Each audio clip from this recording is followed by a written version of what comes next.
I'm not going to. Well, I see the deal, it's small. I don't know what I'm gonna do. I'm not gonna do anything.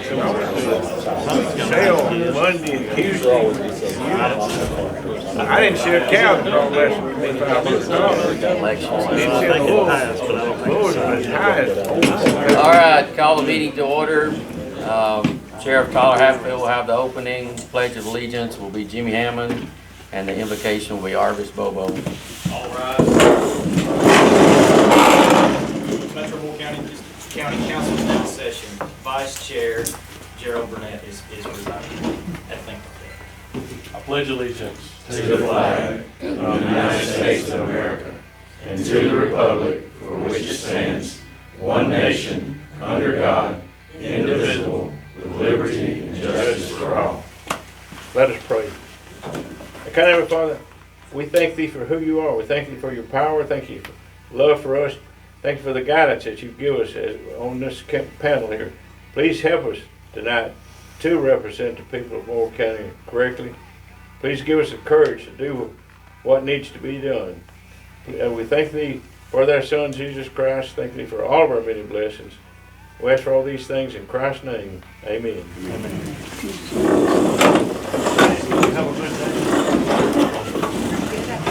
All right, before we do roll call, Amy read something or said something last time about good audience etiquette, ensuring the meeting runs smoothly, respectfully, and productively. Listen attentively without interrupting, avoid side conversation, distracting behaviors, refrain from making negative gestures, facial expression, and comments while others are speaking. Wait to be recognized by the chair or vice chair if they are running the meeting. I think you just want to make sure that we all realize it's a privilege to be able to have an open meeting like this, and that we need to show respect and courtesy to each other while we're here. So generally we have that, but there are times where there's some things that happen, and we need to make sure we run a clean, good meeting. Okay? We'll do roll call. Peggy Sue Blackburn. Here. Shane Taylor. here. Houston Lindsay. Douglas Carson. Here. John Taylor. Here. Greg Gwynn. Here. Robert Bracewell. Here. Sunny Ray Moorhead. Here. Marty Cashin. Bradley Dye. Arvis Bobo. Here. Amy Cashin. Dexter Golden. Here. Gerald Burnett. Here. Jimmy Hammond. Here. Got a quorum? Okay, I do have a couple of items to modify the agenda. We have Marge Gamble, who is a notary public, and then we have a board appointee for the 9/11 board. I would like to add those during the election and appointments session portion of our meeting. Do I have a I'll make a motion to add those. okay? I'll second it. Thank you. All in favor? Any opposed? All right. We also have some other items that we'll talk during other committee reports. I think Sloan's going to talk about swimming pool issues. Tyler's going to talk about jail renovation, and Shane's got a comment about handicap parking around the square. Those are can all be done in committee reports and council member questions and comments. So just letting you know those will be out there. I make a motion. Did everybody get the minutes from the last meeting? I'll make a motion to approve the minutes from the last meeting. All right. Second. We do have one item to be corrected there. The very first sentence says February, and it should say March. So I know you've already caught that. You'll correct it. But all in favor of approving the minutes? Say aye. Aye. Any opposed? All right, minutes approved. Didn't have anybody sign up for public comment, so we'll move on past that. Election appointments, we have Tara Dawn Fisher for Notary Public and Marge Gamble for Notary Public. Do I have a motion to approve I'll those? make that motion. I'll second it. All right. All in favor, say aye. We do have the 9/11 Board Chair appointee, Chris Morton, has been nominated to take that position. Do I have a motion to approve that appointment? I'll make the motion to approve. Okay, do I have a second? I'll second that. All right.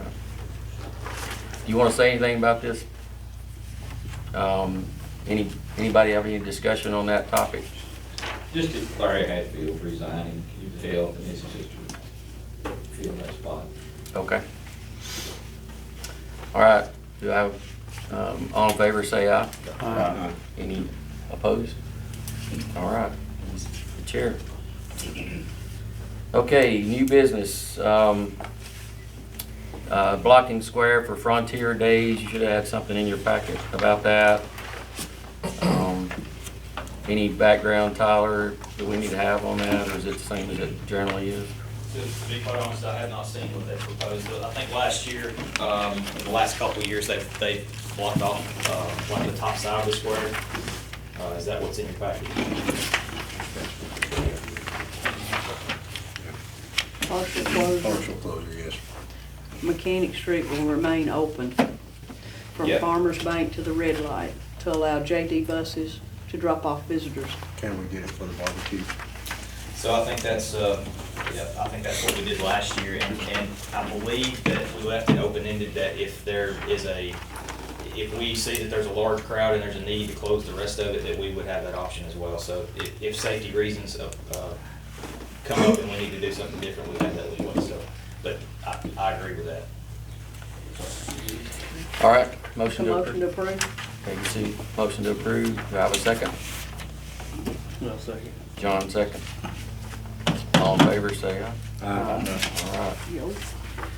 We've got a fundraiser for Friends of Animals. That's on the back, that's on the next page there, I think. Do you have information on, anybody have information on this? 72 bikes, predicting 150 this year. Tyler, they talked to you about this? Yes, they have. This is in, what month? August, yes. So you want to say something, anything more?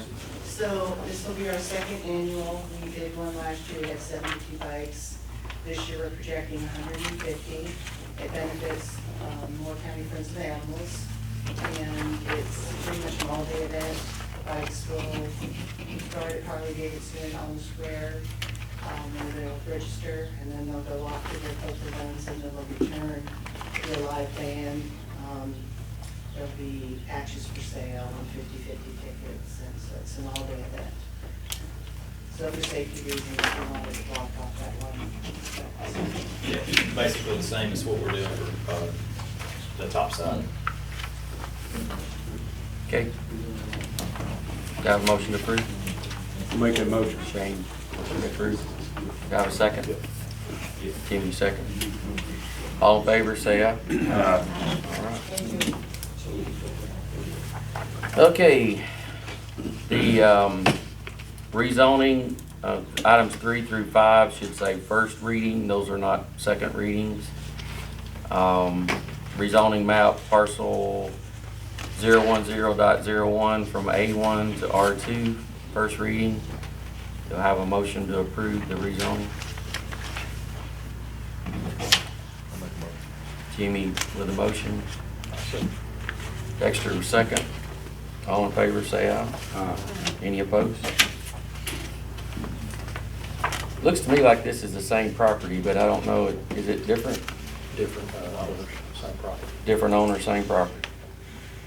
So the same rezoning, different owner? Do I have a motion to approve that? I'll make that motion. Greg, motion. Do I have a second? I'll second. Douglas? All in favor, say aye. Aye. Any opposed? Now, item 5, the rezoning of map 011 parcel 18.02 from A1 to to R2. Is that A1? I thought that was I. Is this the one at Hilltop? Yes, it is. Well, when I looked at that, that was I something. I-2 and A1. Okay. Looking to rezone it to R2. Yeah. So, do I have a motion to approve that one?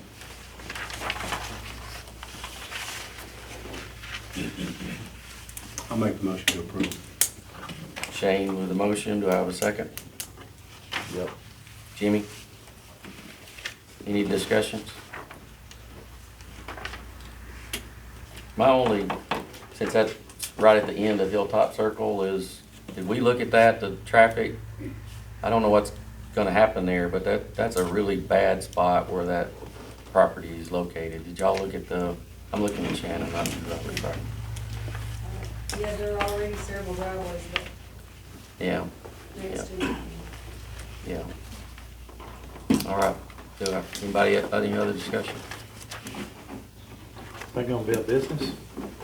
It is a business now, looks to me like, and I don't, if somebody knows about this, speak up, but it is a business now and they're converting it to residential, looks like to me. Is that right?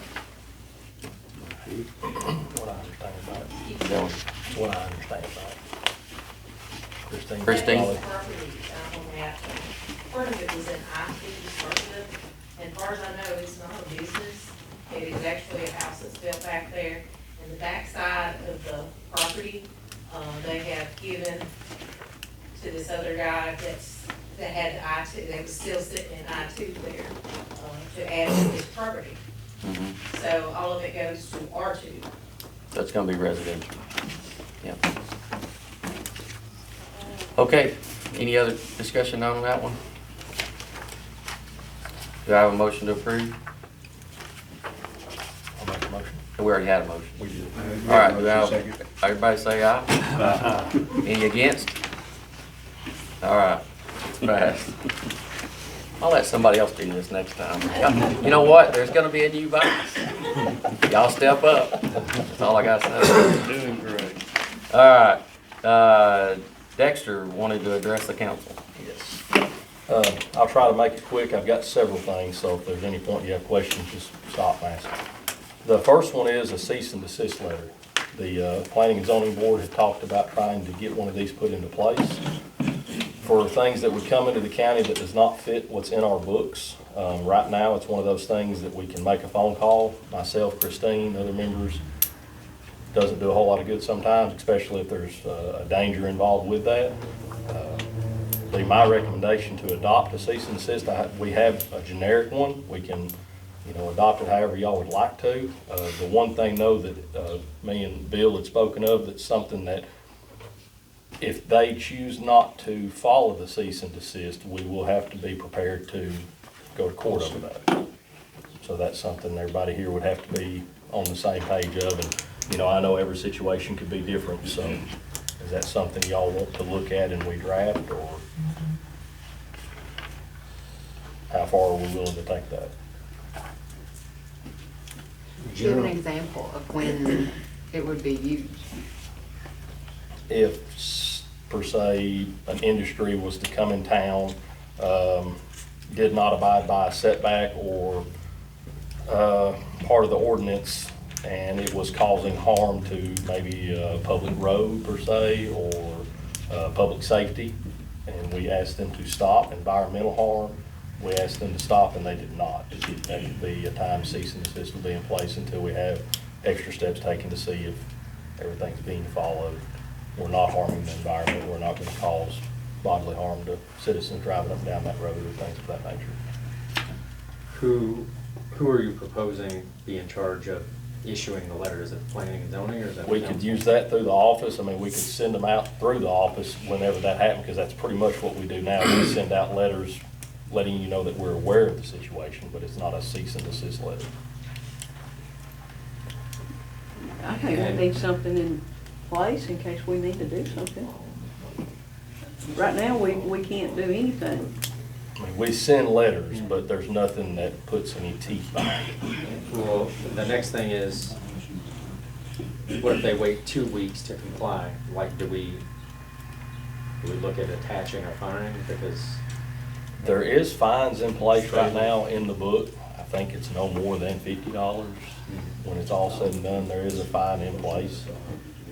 And you know, of course, we have it even on the build permits, like if you were to begin construction before coming to see us to make sure your setbacks were done right and you're not, you know, coming onto your neighbor's property, there could be a fine in place for that. Basically, you would pay more on your permit.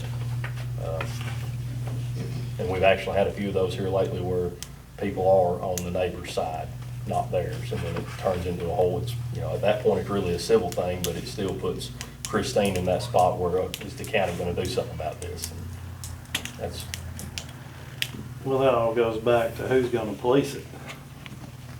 We're still at that spot where, you know, who's gonna come out and check it? Or who's gonna say, well, I mean, I realize people can call and tell you that, but 9 times out of 10, they're not gonna know if you got a 50-foot setback if they're at 30 foot or whatever. So I'm all for it, but I think until we figure out how we're gonna police it, it's just a piece of paper. Right. And looking at the example that you gave, it looks like that for what the fines are right now are for more of a residential nature, and we would need to also back that up with what we were gonna do as far as, because I would hope that the fines would be a little bit more for somebody, for an industry type thing. right. $50 a day, right? Or is it I think per it's $50 max, if I'm not mistaken. I say an hour. Cat was Well, that's awful cheap. A lot can happen on a road in a very short amount of time. I mean, I agree with Greg. I don't know who would enforce it again. I know Christine, she does a great job at getting those out. She also has the office to run. I've made several drives and went and inspected, looking at things myself just to see where we're at, and that's, you know, that's kind of outside of what my realm is. But until we have something in place, but I think it's something that needs to be addressed. I would like to see the letter at least, just my opinion. I'd like to make a motion to adopt the letter. That's what this is for. If anybody'd like to make a motion, we can get one going. Sue made a motion, adopt the cease and desist letter as written. We have, like I said, we haven't, it's more of an AI generated one just to get some verbiage down, but of course, we can pass this around, or y'all are welcome to change it as you want and then send it back to us as the planning and zoning. We can get the verbiage typed up and then send it back here. You know, this doesn't have to be overnight by any means. It's just. Some of that verbiage would be case-to-case basis, right? Or tailored or whatever. Yes. The incident may be. Yeah. It seems to me that for us to be able to approve it, though, we would need something to approve. We're just saying, yeah, that sounds like a great idea. Whatever, it would follow kind of like how we do the subdivision rules, if you will. They would go in respect to the ordinance. So whatever ordinance they were in, whatever guidelines they were to follow, it would be a case by case on that, whether it's industrial, you know, whether it's in residential. And the blanket letter, that part would be filled in on the actual cease and desist order. You're in violation of. Okay. So one recommendation, not that I don't trust Christine, but I think if you're gonna do this, it needs to be maybe a little 3-member committee of elected people that say, yeah, we need to issue this letter, rather than delegating that to people who aren't elected. Well, that would be zoning. You put it back, Following the zoning, wouldn't it? would you be okay putting it back to the zoning board and the I board mean, makes the decision? they're at least appointed, you know, by the, like, just, that'd be my recommendation, not be up to one person. She'd probably be glad to get rid of it. Yeah. I think Robert's on to that with, it needs to be some people that would commit to that, because you're not gonna want people, I mean, if somebody's doing something and you need to issue it, 3 or 4 people need to be where they would at least have the meet, and that may be violating some laws, but I mean, if first of the month, somebody does something, we'd have to vote on it, or y'all gotta vote on it, it's basically worthless at that point, you know, in my opinion. That would just be something I would think might consider too, if you're gonna appoint 3 people, and it doesn't matter, but that would be willing to, if Christine calls, hey, we got this going on, y'all talk it out and let us know. Okay. Just a thought. You got something, Bill? Well, I was just gonna say, any decision to enforce, to initiate legal action would have to be voted on and approved by this body. This body. Authorize it. Okay. We enforce the letter, that's what that This does, is the doesn't only it? body that can authorize initiating legal action. Okay. And then a lot of times when you have a cease and desist order and you've issued it, whoever gets it may not stop, they may stop doing it, but then they may file a suit to terminate, to declare it void as not being, they would have their grounds, they'd have to have grounds to do that, but anyway, they can be challenged legally.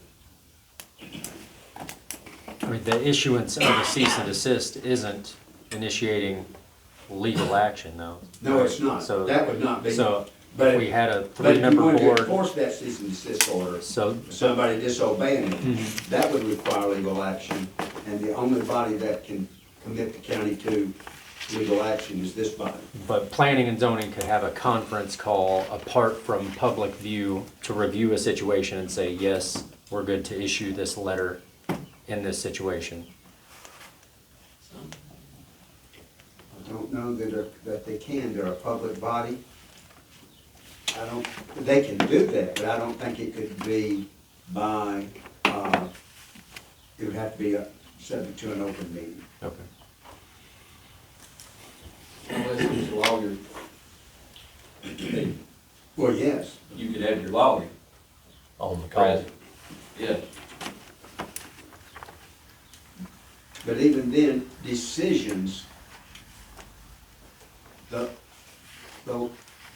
meeting with a lawyer protects what the lawyer has told the board. If it's involving litigation. But the decision to initiate or the decision to take action, that has to be public meeting and public vote. So every cease and desist letter issued by a city or a county is only after there's been a public meeting? I think most Well, places most have of a the code times, enforcement. I've never gotten one, I don't know. At a planning Well- commission meeting, that's already publicized, you can do it there. If you got a situation that's brought up, and it's before the planning commission, and it violates certain parts of the zoning ordinance, the planning commission at that meeting can authorize the issuance of a cease and desist order. Like Greg was saying though, if someone's building a metal building 15 feet from the lot line and they start the day after planning and zoning meets, it's gonna be done before they meet again. So would that really be would that fall back on us that they did it Well, wrong? I think you No, I think you Okay. can send a letter right now Yeah. stating that what you're doing is in violation of the ordinance without a cease and desist order approval. But once that's done, Ms. Purdom, I think can issue that, if it's brought to her attention that somebody is doing something or taking action that violates the zoning ordinance, she can advise them that that is in violation of the ordinance. And that if they persist, it could result in legal action, and that authorized too. I mean, you're not saying that it will, but it could, and in such event, it could require you to disassemble or stop what you're doing.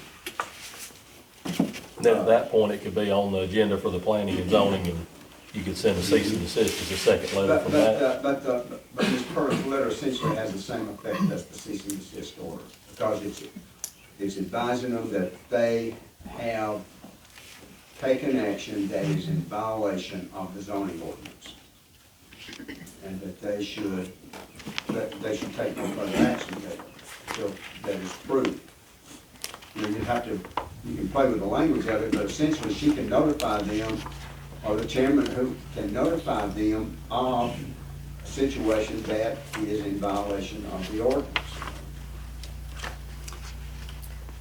But it doesn't stop them. You don't have to have a cease and desist order to do that. You can just say this, you're building this building here and it encroaches upon the right of way or is in violation of the setback lines or whatever.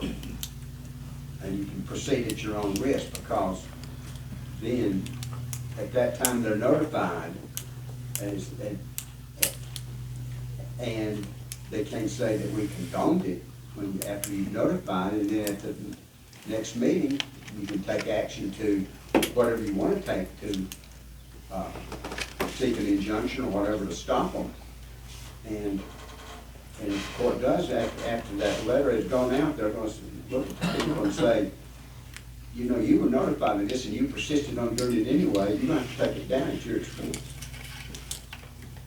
Well, So I that hate letter to, could hold the same weight. You're saying if we have it worded right, we can. Yeah, a cease and desist order, I've advised the county to do that Okay. one time, and they did not have any type of resolution or any ordinance or anything authorizing them. It's just something that they voted to do, to say, you're in violation of our law here. We want you to stop it. I think Christine wants to weigh in on this because it directly affects her office. So. Already send out letters that tells if they're in violation of certain article that we have in our ordinance. Yeah. We explain to them where it comes from, we quote our ordinance, and we ask them if they would come in and we would be able to talk to them. Sometimes we ask them to come to the planning commission. So a lot of times we get them. Okay. A lot of, and then we did have people that just come in and all, I just didn't know. So, But that's after you've notified them, Christine? yeah, this is a notified, it's a letter of notification that I mean, they are in I violation. I think your letter of notifying them they're in violation gives authority to whoever to take the appropriate legal action they do to stop it. Okay. Well, If the other laws that are on the book, and they're violating it, they've been told they're violating it, and if they persist, after Ms. Christine sends them the letter, I think that authority then to authorize legal action to stop it. So we went straight from a motion to discussion. So do we have a second on Peggy Sue's motion to approve the cease and desist? Not now. Well, I know, I'm trying to do it the right The way. thing is that without the letter, the cease and desist letter, You'll second it? So we got a lot of discussion which going should on. come, the letter has to come from your lawyer. It can't come from just a person. It has to come from the lawyer. Because what you're doing is the cease and desist that I've always dealt with was you've done all the change, you went through all the steps, and this is your final step, to stop the action right then, because sometimes you don't get a court date for 2 or 3 weeks. So, but the cease and desist letter stops it right then.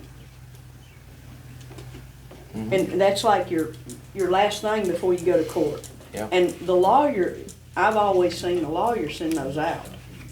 well, I can tell you right now, and I hate to admit it, but I've got a cease and desist email several times from different municipalities. The city has the right to do it. They emailed me over us doing some sidewalks, and we didn't have that in our pre-plan or whatever, and I got a cease and desist, and I'm gonna be fined $50 a day. So we got it rectified, but it's possible. I've got them. Does it come from like a code enforcer type person? I mean, see, we Codes don't, I think enforcement. it's what this kinda leads to is we don't have codes enforcement. We don't need one either. Well, I mean, this is pointless to talk about We're this. pointless then. I mean, because I don't know, Christine's not going out and checking people's property, see if they're, somebody comes in and complains. Is that how it works? I have done pictures. Yeah, so you have been out checking around. All right. But those letters can come from a government entity, because I I've think got. the overall point is she can send the letter, and if they don't comply, we can put forth a mechanism to say, okay, now we vote to do something about it. We've already got that established. Well, the letters that get ignored, we can start bringing them to this body and make that the next step from now on. We'll just make sure the ones that don't get addressed, we'll bring here and go from there. Yeah. Greg, on those cease and desist orders you got, I assume they're coming from Tullahoma. But if you, How'd you guess? but if you didn't, if you said, heck with it, I'm good. I don't think, I haven't checked their ordinances, but I don't think they can just go out there and, I think they would have to go to a court to enforce that on them. But I'm just saying, if we. They send them, but I understand that. So if we vote this letter in, I don't understand why we can't send it. And then if they don't comply, that's where you come into play. that's exactly right. That's That's what my- I'm saying. That's the way you can do it. Right. That's the way it does, but her letter now is almost the same thing. It's the same thing. It does tell them to stop, so it's hers, they could keep on going, and it's a chance they When you take. get a cease and You get a desist. cease and you gotta stop. There's Makes it- consequences with this letter. You don't have to. I mean, if you could, Yeah. You can pay the fine. they're only gonna be liable for what a violation of that cease and desist order entails. Right. But you can't assess them, you can assess it, but anytime you're ever going to enforce anything to get a judgment so that you can actually get an injunction or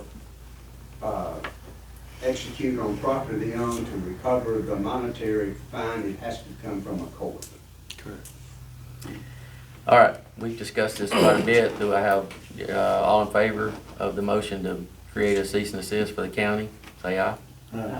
Any opposed? You're aye, you're opposed? I oppose. You opposed? Okay, let's do a roll call. That would be nay. Jimmy Hammond, Yes.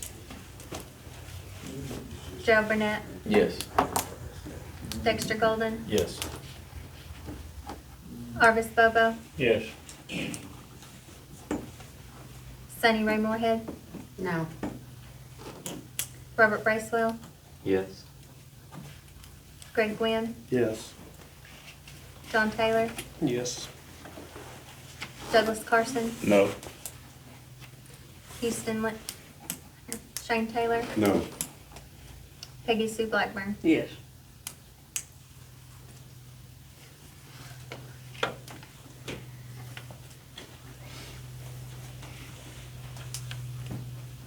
Eight yes, 3 no. I don't know, does that pass then? Yeah. Is that what we have Yeah. now? So it passed.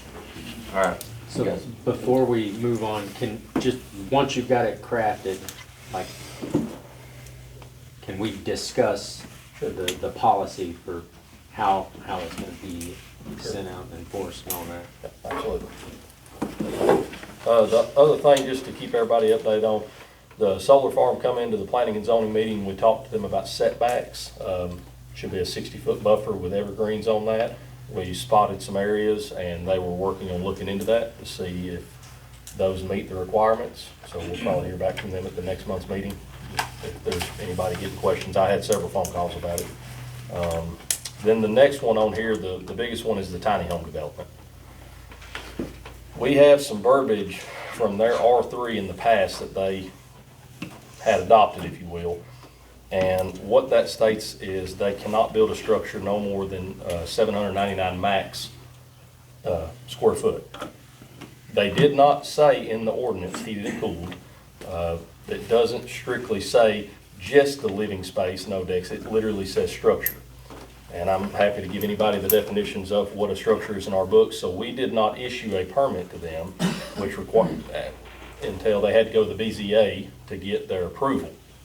So we either need to decide how we want to clean that verbiage up, or they're gonna have to continue going to the BZA if they step outside of that. Now, again, I understand why Christine and the board didn't want to approve, because the way structure is defined in our book, and structure is what's in the R3 ordinance. It does not specifically say heated and cooled. So that's something that this body would have to change, to my understanding, since it is in the zone. Is that correct, Bill? Yes. Okay. So we can just simply add in there heated and cooled? Do we want to change it? What do we want to look at with that? Because they have several more houses to build. I think heated and cooled would take care of most of that. I think the main point was they were wanting to add some big porches, right? They're gonna have a lot of large porches. I mean, they still can't exceed 20% of the total lot. But that is the reason for some of the headache on that, and we can put, again, heated and cooled, or if anybody has any other input on If it that. doesn't say heated and cooled, then they could put what they want to up, and you'd have no control over it, right? It's saying right now it's $799, that's the total structure. That can exceed Porches, garage. Anything under roof. Anything under roof is $799. So if the porch didn't have a roof on it, then Yeah, we just looked at the footprint of it. We looked at the structure, which structure defines it as attached to the principal. Could be deck, could be. I wouldn't be So anything opposed to a attached to the porch. foundation, no. What's the Why square would they be footage? opposed to a porch?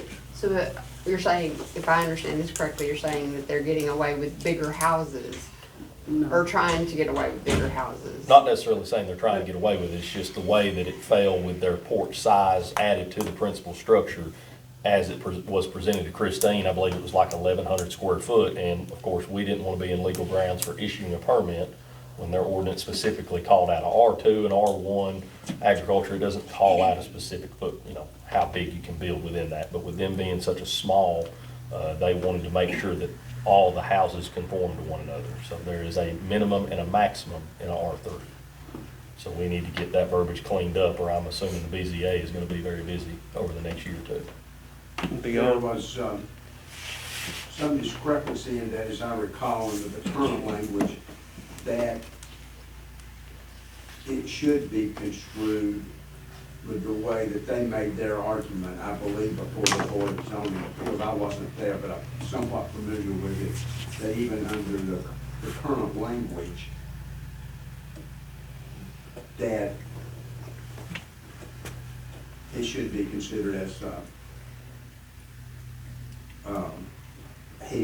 part under roof heating and cool, or where there's walls. At least, I don't think it had to be heating and cool. I think what they were saying is just the awnings would not be considered as part of the square footage unless it was enclosed with walls. And I don't think the argument was that I don't think if it had walls, I don't think it would have to be heating and cool to constitute part of the building, because your garage is an attached garage is also considered that, because it has the walls and everything. And it's probably more likely than not, it's not heating and cool. That would still count as part of your structure. I think the position they had was that the porch was just an awning with no walls, not considered part of the structure as defined. May I say something? Have any of you been up to Mount Eagle and seen the porches that have been added?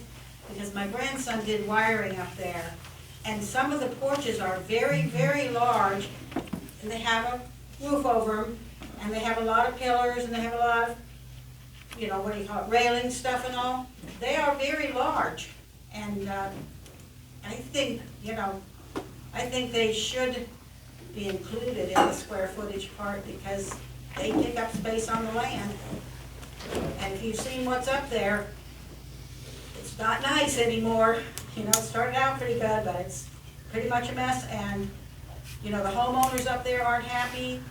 At least a year and a half ago, they filed a suit against them because the homeowners want to handle their own money, because everything has been so not done the way they said it was gonna be done.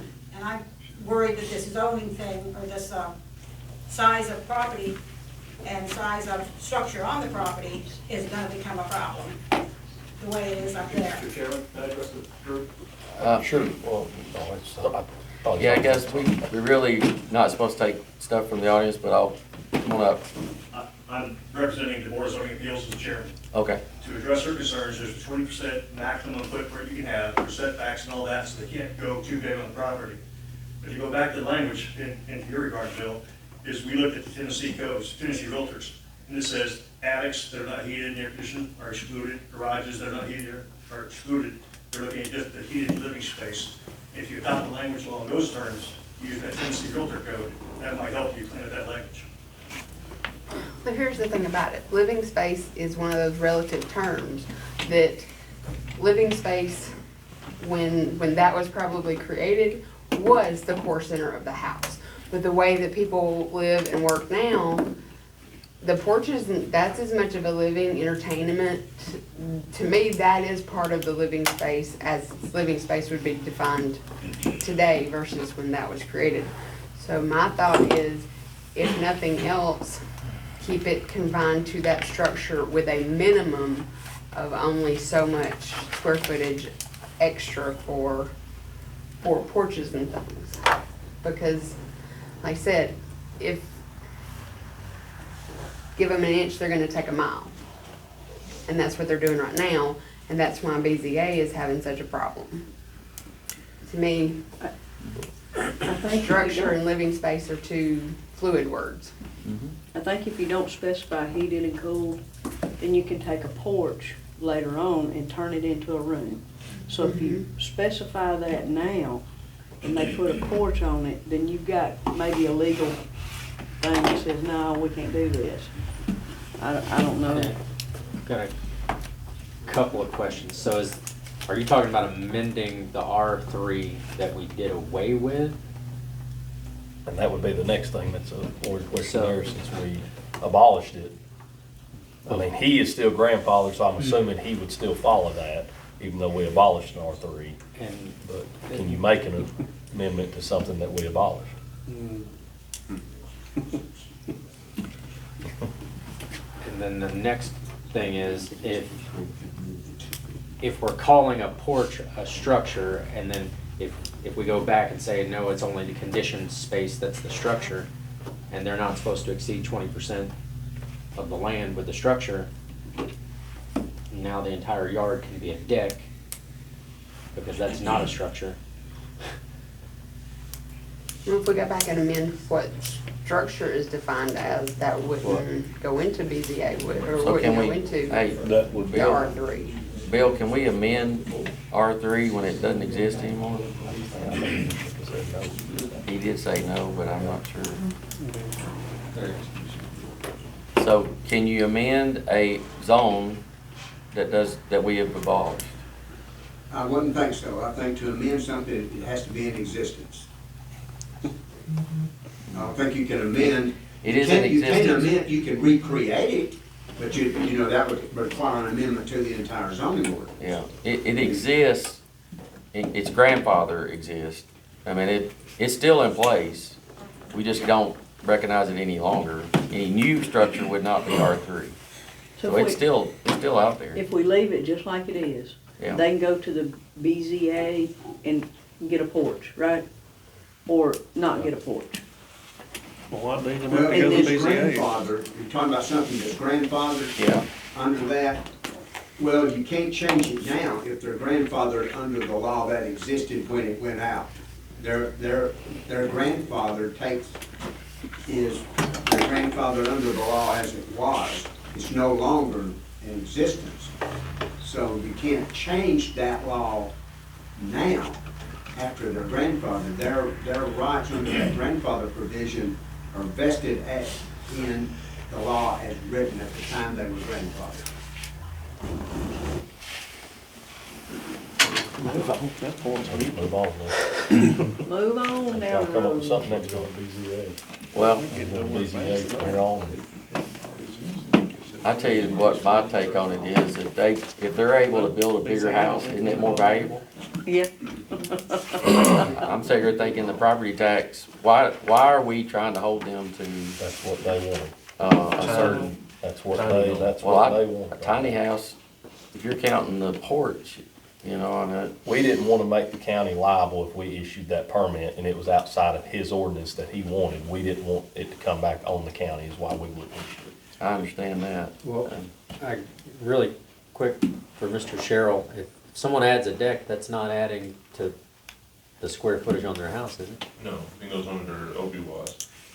But you get more money for it, right? It still brings Yeah. value, More value, but but it's it's not as not, valuable as heated cool space. it's not part of the principal structure. So, I mean, that, So do we have a motion out of this? I'll make a motion to move on. Alright, let's move on. And the last one, Dexter, I'm gonna put you on the agenda last. y'all want to come to the planning meetings, these are just loads of them. Okay. Come every month to these. I'll start coming. The last one is, he wants to proceed with a phase two. I don't know if y'all remember last year me asking y'all to let's hold him to 70% completion, 75% completion before phase two is started. He wants to go ahead and have a preliminary review. He does not have a bridge accessing that property. He is wanting to say the bridge that exists now accesses it, but it does not under our ordinance book or subdivision. It clearly states in both of these that you must have a 30-foot wide road, and this property must abut a public street. I don't know how you look at it with the creek, but I know he does not have a 30-foot wide bridge to enter that property. He's got to deed it right away though.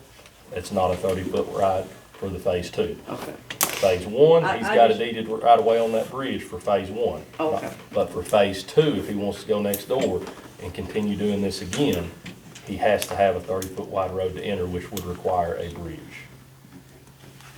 How many houses are completed with electric and water? I don't think any completed with that. I think the water he claims is 50%, but if it's my understanding, It leaks everywhere. I can give you a site update. So it ain't no water on it. I can give you a full in-depth site update of every lot and the water line and what we're facing right now, if you want, just to brief you. He's a I'm the site contractor. manager for retreats, and I live in the county. You're welcome to come to the podium up there. So right now, we have 4 lots completely framed out, 2 in the process of roughing, everything actively in construction has a permit. We're prepping for some footer work on lot 40, which will be pulling a permit soon on, Ms. Christine. All that's en route. We're working on the 30-foot right-of-way for phase 2. Our engineers are working up plans to figure out how to make that and present that to the county. We had our reviews from TDEC. They sent in their letter of assessment. They had 3 notes. One was pull sediment out of the drainage. The second was consider improving, making larger or adding more check dams for the water runoff, which we went ahead and doubled down on every check dam. I had 4 when they did their survey. I installed 7 more at twice the size. And then I run SWIP inspections twice a week on site with rain gauges and everything to make sure we're not producing any sediment into Mulberry Creek. but now if I understand right, Grant's just answered to that 2 weeks ago at our meeting that there was no findings, and you're saying there was findings? The only finding was pull sediment out of, and sediment's gonna accrue in a wet water runoff culvert where you've got a bunch of rock checking up the water. That's just how it works. And we took those notes and stepped up further. I myself spent the hours on the machine doing that because I care about the creeks and the water system here and how valuable they are to our county. So we're past compliance. We're doing everything we can to exceed compliance, meet building permit timelines, and do everything we can with retreat. And in respects to the BZA and the square footage, I think based off all my conversations internally with my management, the intention was for that 799 to be, yes, that walled in space. The aesthetic is you can sit out in the trees because we're not going through and cutting down every tree in our path. We're selectively pruning and going through by hand, myself and my guys, on these lots, trying to do good environmental controls, good erosion controls, all the way through. I'm on site every day. Well, I'll tell you that we've had more complaints about people that own lots that had trees on it they no longer have trees on I their understand lot. about that with lot 18 and that with subcontractors, and I can give you the play-by-play on that. It's a valid complaint. I understand the scrutiny of it. I was there the day it happened. It was actually August 1st of last year. It's the day I had my motorcycle accident, if you all are tracking. So it's an inconvenient thing. It's the fault of some subcontractors. We've tried to work with them. I understand tensions are hot in respects to that specific scenario, but that homeowner has now chosen to go an independent route, is not working through retreat. So we can't be held accountable to what they choose to do. It sucks. I understand that it's inconvenient. I've had my own issues with pace and things like that because I like to keep a certain motif about how I work. It's an adjustment period. Obviously, Chip's not from around here. Some of the guys working for retreat are not from around here. They don't know how things work. It's a learning curve. It's a learning curve for the county because it's a new type of development that we face. But there's a way to go about it where we can try to be helpful and lower tax burdens on residents. The only thing that's not new though is this subdivision guideline book. Absolutely. Look, Dexter, you gave Chip the look for. I was in the last commission meeting, and there were some things that, okay, he had it coming, right? I'm in agreement. I'd love to come up and get a copy from Christine as the site manager. I'm gonna do everything in my power to make sure we're in compliance. Y'all got my word on that. I can only do so much. I am only a rung on a ladder with them. I understand. But we're trying. It's not that we're not trying to make these steps. I'm wholeheartedly invested in this. I see what this can bring to the county. Can you tell us who you are? My name's Spencer Haycoat. I live over on Buckeye Road. Okay. Where are you at with your utilities? Yeah, Ronnie, you were saying where they've got. Lot some 9 is roughed in the utilities. We've got 4 services that were dozed over by a subcontractor that we've got to get down to the main line, valve off and cap. I've got to put a cap on 1T, and then we should be ready to crank valves and run water for Block A. Presumably, if all those leaks are all there is, that's Block A all the way completed on water. I've got 2 guys on site for the remainder of this week and part of half of next week that are going through and fixing all of our primary boxes that were done wrong by the subcontractor, all of our secondary boxes, and I'm picking up our sector boxes from Duck River tomorrow to make sure that those are installed as well. Ditches are open. Everything from Lot 9 downhill has been inspected today by Taylor. And then we've got him coming back later this week to inspect Lot 9 uphill till 29. All right. Any motions out of that discussion? Thank you for your I'm time. ready to move on. Just wanted y'all to be aware of that more or less. That's where we're at. Again, we're gonna still hold them to the 70% on phase 1 before we even look at phase 2. Yeah. Okay. Okay. Thank y'all. That's all I've got, I promise. Okay, item 7, surplus, a 2010 Explorer, an international bus. Make the motion. Sunny I'll Ray, second it. motion. Peggy Sue, second. All in favor, say aye. Aye. Any opposed? All right, old business. We have a second reading on the Atmos Energy franchise. Do I have a motion to approve the franchise agreement? Make a motion to approve. Peggy Sue, the motion. Do I have a second? I'll second her. Robert, seconds. Any discussion? If not, all in favor say aye. Aye. Any opposed? All right. The Jackson Law, second reading. It's really not we really don't have anything we just have to say we approve it, right? This is not there's not an ordinance with that I could find. So, This was done the first reading 2 months ago. yeah, Yeah, it's a Jackson law, it's a state law. it's a state law. All we have to do is adopt it. I'll make a motion to adopt it. All right, Peggy Sue, Dexter, second. All in favor, say aye. Aye. Any opposed? Okay, we have third item is data center modernization, second reading, or moratorium on second reading. Do I have a motion to approve the moratorium? Make a motion to approve. Peggy Sue, Dexter, second. All in favor, say aye. Aye. Any opposed? All right, other committee reports. Any other committees report? I will say that we're gonna have a budget committee meeting April 28th, 6:30 here. We're supposed to discuss the school board budget and roads, Highway. highway. Any other? Mr. Chairman, Yes, sir. if, in the package was added, at looking at maybe changing some handicap parking on the bottom side of the square to accommodate some folks who have wheelchairs and, a loading zone. And I put it in everyone's packet except for Mr. Arbus. I missed him. I didn't get his packet before it went out, but I spoke to him today. In the packet, I provided a picture from the bottom side of the square. There's two vehicles there to kind of key in on right now. The gold van that's in that picture, at that current spot is the old loading zone for the co-op many years ago. And it's about the flattest spot on the square on the bottom side, and it's already got like a makeshift wheelchair ramp. It is already marked off with a white line as to not park, but people park there all day, every day, because it's not clearly marked for anything else. What I'm proposing is next to that, or that spot where the van is, to become a loading and unloading zone for like handicap accessible vans and things like that. And on each side of that van, the left side where the blue car is, the right side, there's no car. But to make those accessible handicap spots, to add the needed handicap parking on the bottom where people can unload things there. To my knowledge, there's a couple people on the bottom side of the square that actually work there that have to try to fight for that space to even get into their place of employment. So I'd like to make a motion, and if you read my letter, before I get to my motion, that we've got the stencil to paint those spots as handicap.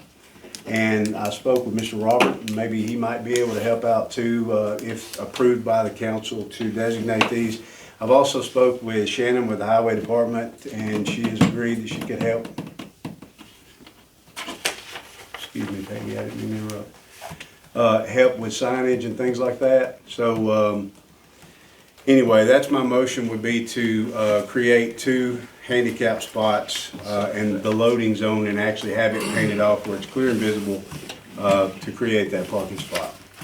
All right, we have a motion. Jimmy second. Second. Jimmy already seconded it. So, any other discussion? All in favor, say aye. Aye. Any opposed? All right. Swimming pool issues.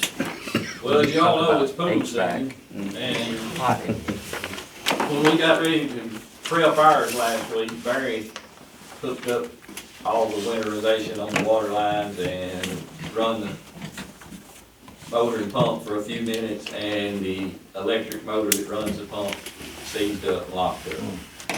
The thing is probably 25 years old. I spent Friday and today trying to find one, which is not the easiest thing to find on it. We're gonna check about hopefully also rebuilding it. I don't have that money in the budget really without y'all's approval. This could run from 5,000 to 15,000. If the motor is if the motor's about a 6,000, as long as the pump didn't lock up to cause the motor to lock up. So if we have to buy both of them, we're probably getting in that 10 to 15 range installed and so forth. But, you know, I'll need y'all's, I mean, we can take the money out of the capital project fund, but I need y'all's approval to pursue. I'll make a motion to pursue. Peggy Sue made a motion to approve pulling it out of the capital fund. Is that where you want it, Peggy? Yes, sir. I'll second. John seconds. Any discussions? How many years does that take to pay back? With the swimming pool, Can we trade a 2010 Explorer for it? I don't know whether Explorer will bring it up to buy the motor or not, to be honest with you, but, Buy the chlorine. But, you know, like I said, it's probably a 20, I called the company today and sent them the serial plate number and all, and they're like, we can't even find this pump on, I mean, there's probably a new model of it, but our model don't even exist. So, we're gonna look at it in the morning and see what we can find out in depth. And there's a Tennessee Electric in La Aqua that I've talked to that said if I could bring it up there, they would attempt to rebuild to start with, but it's a guessing game, but anyway, that's kind of what we're thinking. So how much does it bring in What? a year? The pool, about a negative 42,000. No, it wouldn't, it really probably loses around 25 to 30, by the time you put all the lifeguards, the chemicals, the water, the electricity, the little dabble maintenance. You total all that up and then, you know, we got about $14,000 worth of recreation fee. And that's also what we're going to do building here out as well.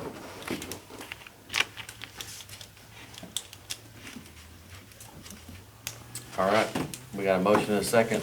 We have to roll call vote. Yes. Probably should.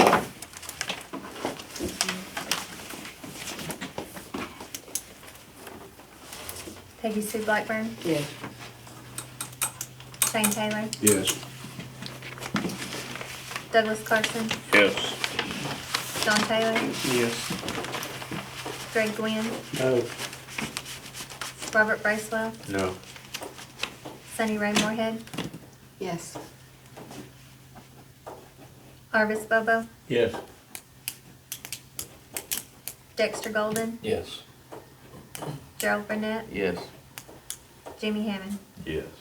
Now the question is hoping to get it done in a month. Yeah, I know. A lot of people use that swimming pool. I mean, seriously, they go up here all the time. They do, it just takes a lot to keep one going, that's all they are to do. All right. Tyler, you wanna talk about jail renovation?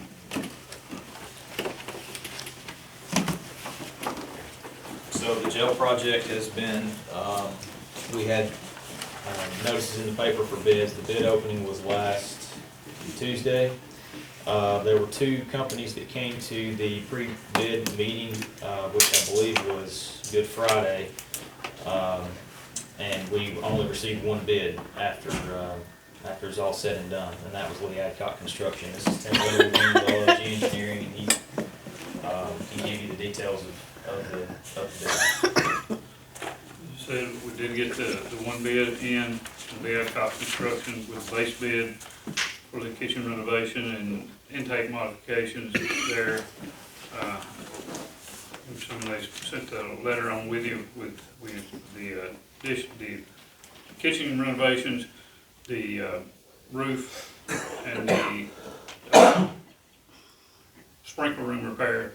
We had a total bid of $1,122,480. Excuse me, for that portion of it. And the alternate with the female housing for something considered was $103,032. So if it was all approved, you're at $1,225,512 for all parts included there. We have had fire marshal approval, still waiting on the last piece of waiting on TCI, but we have picked up from everything from their design meeting, which we were 90% done with that. So when we met with them, talked to them, so we're just waiting on that formal approval as far as I know still.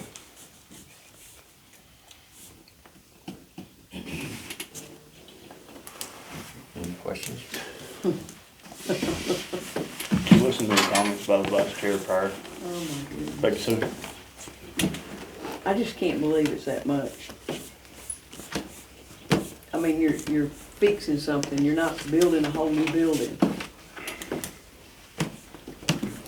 Working in an active criminal facility, yes, it goes higher. We got the stainless steel kitchen stuff is a very good portion of that, with the range of the hood, the fire suppression, the cooking equipment. I bought all that, I know how to buy it.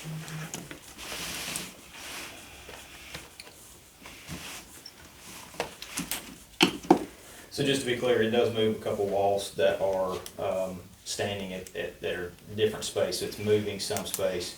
It's actually adding a little bit of space to our intake area, which is making it functional, getting your shower in there and the intake. restructuring that intake area to get it usable and expanding the food service and preparation space with storage for it.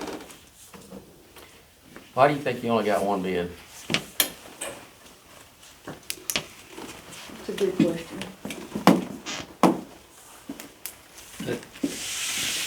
I've been down there and seen it, like, it's obvious that we need it. Like, I'm coming from the position publicly, like, our sheriff's department is funded, but these items are necessary, but that little bit of sticker shock with a roof, the commercial equipment, like, yeah, you're looking at a couple $100,000 for renovating and then stainless steel, everything, and getting that up to snuff, but this seems a little excessive. Like, how far out did we put the notice for the bid? I'd much rather use local contractors, but. It was 2 to 3 weeks out. We tried to put it in the paper. We pushed things back Which- when the paper which- didn't which get paper? included. Just the Moore County News? Yes, sir. That's the place we have put the ads historically here with the high school, different things, is where we ran them. Because As well as we did submit it to Dodge Construction, Builders Exchange, AGC Plan Rooms. We put it in public bid rooms also. So it was out in the workforce. There was a contractor from Rutherford County that, I think that's where he was at, the second one. Is that not correct? That showed up for the meeting? I think he works a lot down there, but I think he's more local than that. I don't know specifically where he is out of. To answer your question, Mr. Burnett, I think probably a lot of it is the tediousness of in and out in a small spot in the jail, knowing you got your daily policing, picking up everything, making sure everything goes with you, so you don't have, keeping everything under control in that area is where we see a lot of that at. There's not just to go out here and build it and then we can come to it. So everything is in there. A lot of in the attic work with it also. I would submit Crawling through. background checks on employees as well. Pardon me? I would submit background checks on employees as We got the well. background check for employees. $60 a person. Yeah, but are they eligible to work in there? What do you need tonight? Anything? No, what do you think? No, you're not where you're doing. I've sent the loan through and I don't even know what the money's gonna cost just yet. I give them a couple options to do a 12-year capital outlay note or a 20-year bond, just to see what the, how to finance it. They haven't got back to me just yet. So I mean, I don't think you can move anywhere till you see what that's gonna cost. All right. Any other questions for these guys? Maybe we'll get a reduced price pickleball for it somewhere else. Got we go business for yourself. If you want to bid on it, Peggy Sue, go ahead. Next price is right. We'll do it for a couple $100,000. Yeah. All right. Get the Let's- Mennonites to do. Let's see. I don't think there's any council members or questions or comments. I'd make a motion to Well, adjourn. one moment. Okay. Got anything about the water department, Mr. Glenn? What about it? So we're still at 45% water loss.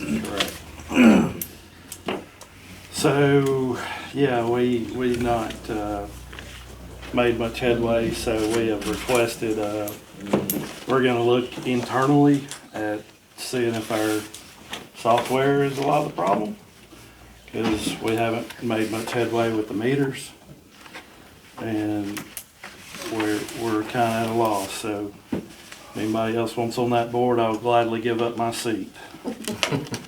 But we are trying actively, but we've had a lot of leaks. There's a lot of new fiber companies in this county, and we're figuring out how to record those losses and possibly recoup some of our money.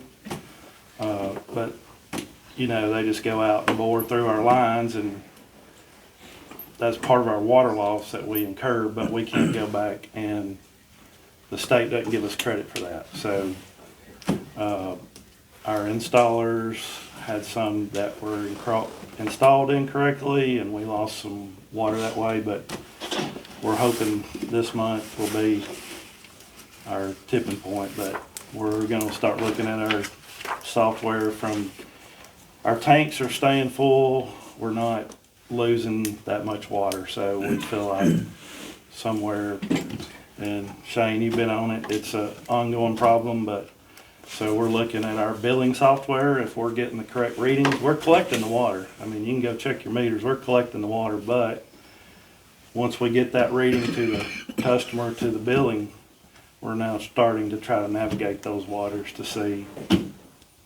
where it's at. Where we're processing the water, like, I'm assuming it's not just one flow meter that's monitoring everything going out, like are there multiple Well, checks? we got one meter going out, but we got zone meters for leaks out in the county. They help do all, you know, when we got leaks too. But the one at the actual plant, like, has that one been checked? Yes, we check it every year. Yeah, they recalibrate We it. got it every year. So, to make a long story short, we're kinda still trying to figure it out. I mean, I don't know what else to say. Well, that doesn't stump me, but we're trying. That's all I can say. Any idea what the value of